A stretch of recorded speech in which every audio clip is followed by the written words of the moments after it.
Hello, my name is Thomas Bathgate. Today I have an article that is from the Lancet Regional Health. It was published November 2025 and is titled Sexual Dysfunction in Women at Midlife, a cross-sectional study of data from the Australian Women's Midlife Years Study. This is by an author called Professor Susan R. Davis. I chose this article because sexual health in midlife and perimenopausal women is something we talk surprisingly little about in nursing school. Yet it affects almost every second patient we will care for in women's health, primary care, or aged care.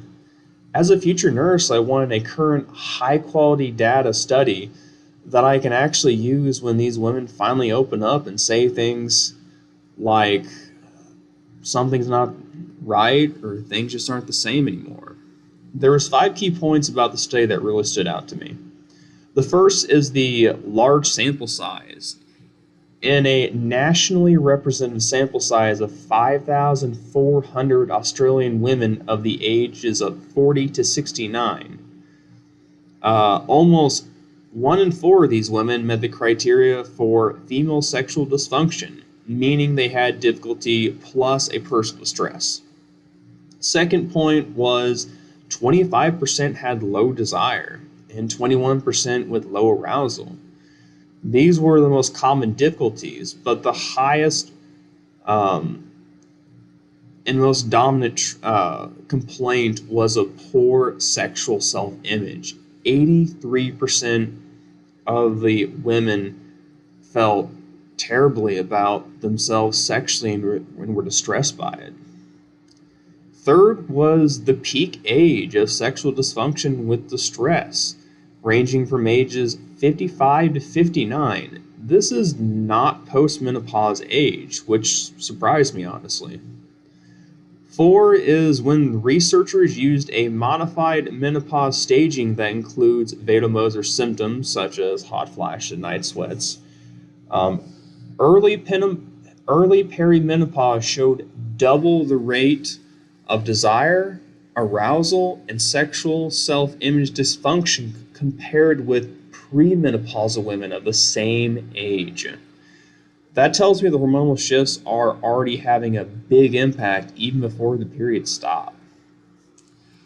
Almost another 1 in 4 women, or 23.5%, had sexual-related personal distress with no identifiable sexual dysfunction. The studies went on to link this to moderate to severe depression or just vaginal dryness.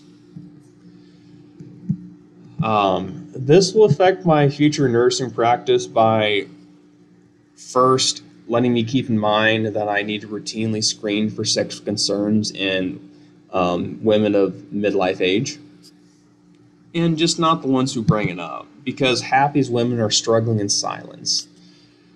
Second, I know that early perimenopause is a red flag window.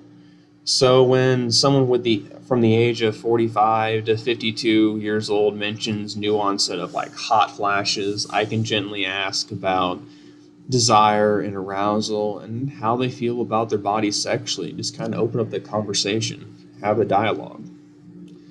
Third, I'll remember that vaginal dryness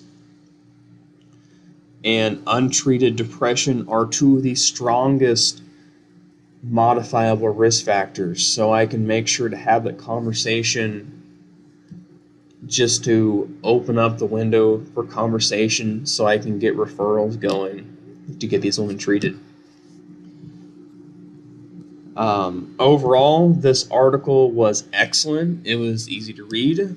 It was very recent, of last month of this year, and it had a massive sample size, so that 4,500 women. Yes, it was Australia, not the US, but biology is biology. Overall, great article. I love the figures and data. It was easy to read and very well displayed. If you have any questions, just let me know. I can send you the article. It's a good read. Thank you for your time. Goodbye.